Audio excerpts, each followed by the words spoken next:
pecho, guambrita, si tú me olvidas. Para enlutar mi pecho, guambrita, si tú me olvidas.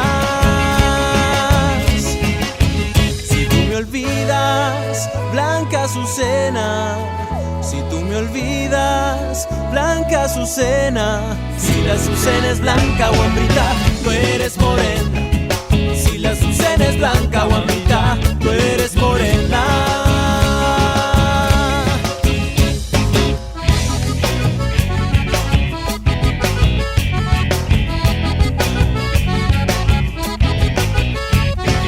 A la samaritana, guambrita, te pareciste. A la samaritana, guambrita, te pareciste. Te pedí un vaso de agua, guambrita, no me lo diste. Te pedí un vaso de agua, guambrita, no me lo diste. Me lo negaste, prenda querida.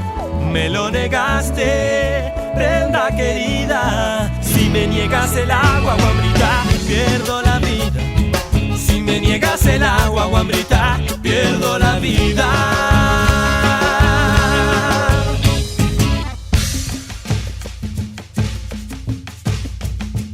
Esta mi tierra linda, el Ecuador, tiene de todo.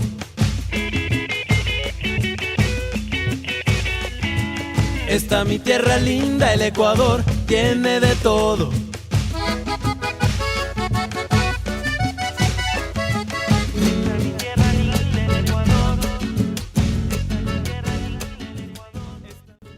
Hi everybody, I hope you are ready now. One of the most important palaces of the South American nation. At this moment, we are in the Carondelet Palace.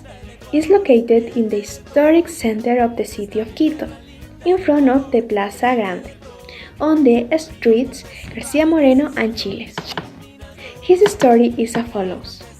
At first, the Carondelet, or government palace, was known as Royal Palace of Quito. This building has been one of the stages for national events and commemorations.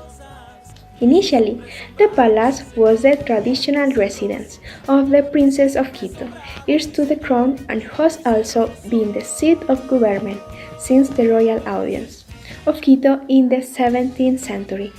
In addition, throughout independence, the palace became the seat of civil power and also became the official residence of the President of the Republic of Ecuador.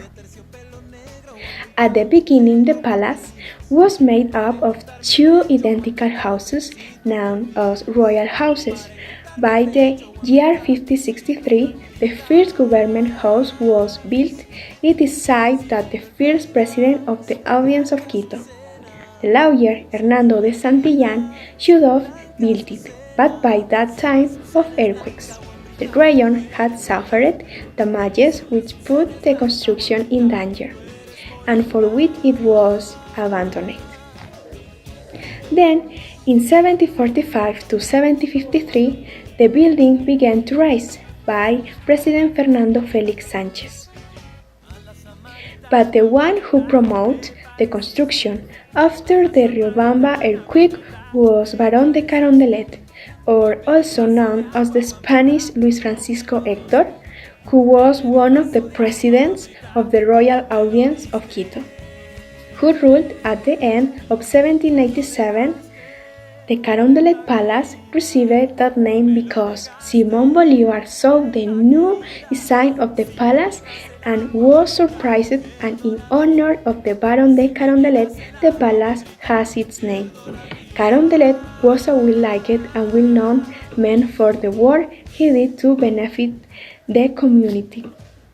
The government palace has had several renovations, such as the change of columns. A third floor was also built, and a mural by the artist Guayasamín was placed. In 1966, when the palace was complete, it became the first government of the Republic of Quito. And in 1981, after the second renovations, it became a museum of decorated art. The Carondelet Palace has a neoclassical style.